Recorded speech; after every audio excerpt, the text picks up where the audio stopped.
Bon, et maintenant le petit yaourt. Et puis j'aurai fini. Hein. Léger le soir.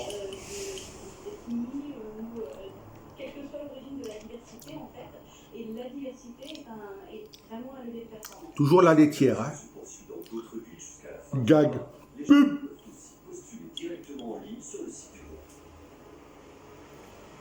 Et nous, on vient de voir l'alternance, c'est un peu une voie royale aujourd'hui pour trouver un emploi. Comment on explique le boom de l'apprentissage et de l'alternance?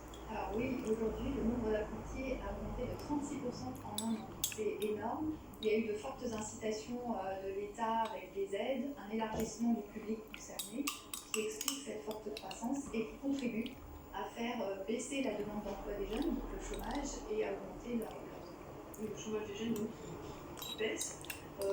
Justement, cette baisse du chômage auprès des jeunes, c'est une tendance qui devrait se poursuivre. Alors, on ne fait pas de prévision, puis on sait qu'on est dans un contexte économique compliqué. Ça va dépendre d'une part de ces dispositifs d'apprentissage, et puis après de l'économie. Poursuivre pour l'instant jusqu'à juin 2022. Alors, si on devait faire des prospectives justement sur l'emploi, qu'est-ce qu'on fait? Alors, il y a un rapport de la DARES et de France Stratégie, c'est intitulé Métiers 2030, qui a identifié les métiers les plus dynamiques beaucoup de métiers d'ingénieurs et de cadres. Alors quel jour j'ai un collègue, il mangeait, il y avait la boîte du chien à côté, de la pâté de chien. Ça sentait bon, il a dit putain mais ça doit être bon ça. Ce con-là il a pris du pain frit, il a pris la boîte du chien, le chien faisait la gueule à côté. Putain mais il a dit c'est meilleur que le pâté que nous on mange.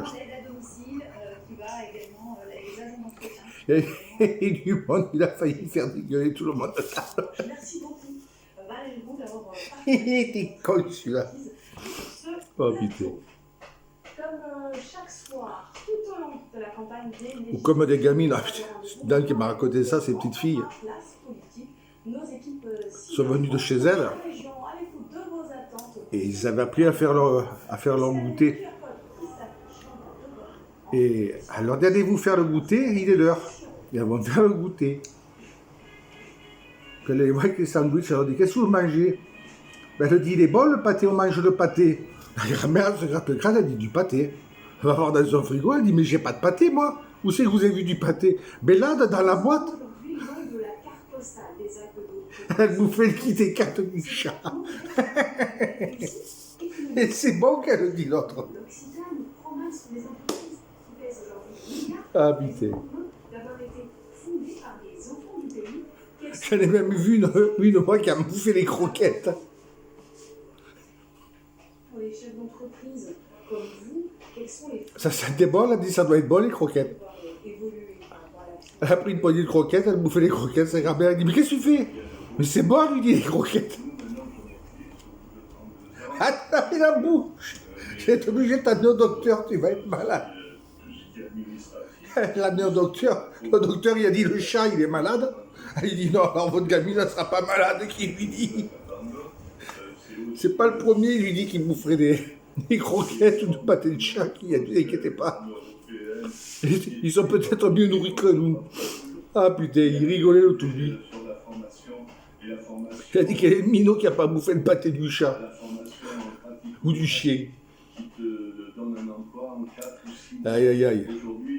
C'est comme dans le temps quand on buvait le lait, hein, on triait la vache ou la chèvre, on le buvait au seau. Hein. Aujourd'hui, pareil, ils iraient faire ça à leur minot. Ah, tu vas être malade, il faut le docteur, il n'est pas pasteurisé, vite. Mais non, ça risque rien. Hop. Si la mamelle elle est bien désinfectée avant de traire, c'est bon. Les bergers dans le temps, ils n'amouraient pas de boire le lait comme ça. Hop. Ça fait ce qui est bon. Bah, oh, c'est des petites anecdotes. Oh, je vous en raconterai d'autres. Des trucs comme ça. Il y en a. Il y en a un bagage que les minots ils font. Hein. Oh, alors que même les vieux. J'avais un jardin. C'est moi qui me faisais mes replants de poireaux. Et j'avais donc repiqué les poireaux. Et l'amie de ma propriétaire, une mamie, elle vient. Et elle voit des poireaux plantés, elle me prend les poireaux que je venais de planter.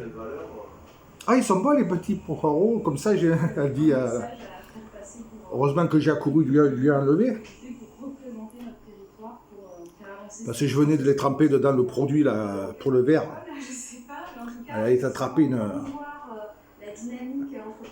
une diarrhée, un empoisonnement avec ça. Heureusement que j'étais là. J'ai dit, mais surtout pas. Je viens de les planter, je les ai imbibés d'un produit. J'ai dit, mais vous allez tomber malade. Ah ben alors, excusez-moi, il m'a fallu les remettre.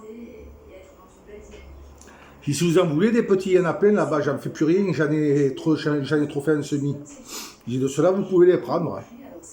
Demain, vous pouvez en ailleurs, après-demain, tant qu'il y en a, vous les prenez. Elle adorait les petits poireaux. Ça fait qu'après, je savais, toutes les années, j'en faisais un grand carreau, de façon qu'elles avaient les petits poireaux pour se faire la soupe.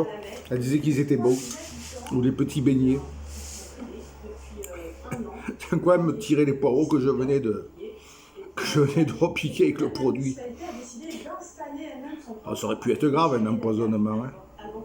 Ou comme un qui m'a fauché des tomates, je venais de passer avec un produit contre les punaises.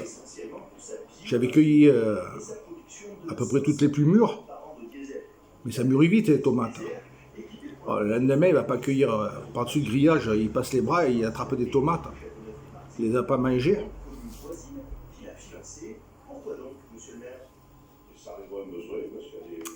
Aïe, maman. Marc, du coup, j'ai su qui c'est qui me piquait les tomates. Et ouais. Il a fallu que le SAMU vienne le chercher. Il s'est vidé. Il s'est vidé toutes les minutes. Il tenait plus debout, il était vert. Il y en a eu deux. Deux comme ça. Je sais que c'est eux qui me piquaient les tomates. Du coup, j'ai abandonné le jardin, ça me cassait les bonbonnes.